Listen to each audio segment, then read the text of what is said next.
Kohtla-Järve Järve kool on ettevõtliku hoiakuga kool. Me pakume oma õpilastele erinevaid võimalusi, kuidas üles leida iseendas tugevad küljed ja veel arendamist vajavad küljed. Ja üheks viisiks on suurepärane võimalus olla ise õpetaja oma kaasõpilastele, kas siis oma klassis, nooremates klassides, aga miks mitte ka vanemates klassides õpilastele. Andes õpilasele võimaluse olla õpetaja, algab huvitav meeskonnatöö omavahel, kus õpilase kogemused, mõtted ja ideed põimitakse õpetaja poolsete mõtetega, mida tema peab täitma õppekavas. See kokku põimimine õpilase mõtetest ja õpetaja mõtetest on hästi huvitav.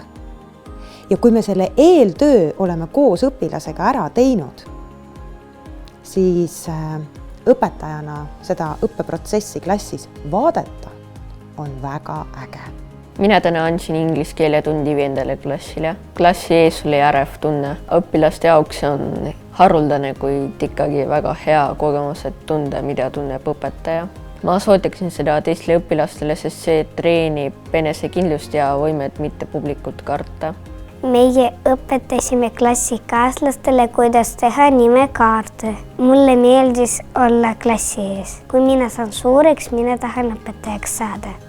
Kui õpilasel on vastutus anda tund, 2 või mõnikord isegi 3 või 5, siis ta ju mõtleb tunni läbi. Ja ta paratamatult mõtleb selle peale, kuidas tema õpetajad on temale tundi andnud. Ta võtab üle need kogemused, mida ta on kogenud ja teeb oma parima, et anda ka ise väga hea tund. Kui õpilane kas või korraks saab olla õpetaja rollis, siis ta mõistab palju paremini õpetaja ülesandeid, tunni ülesehitust, miks, kuidas, milleks ja tal tekib ka õpetaja ameti vastu empaatiatunne. Ehk siis ta mõistab teist inimest.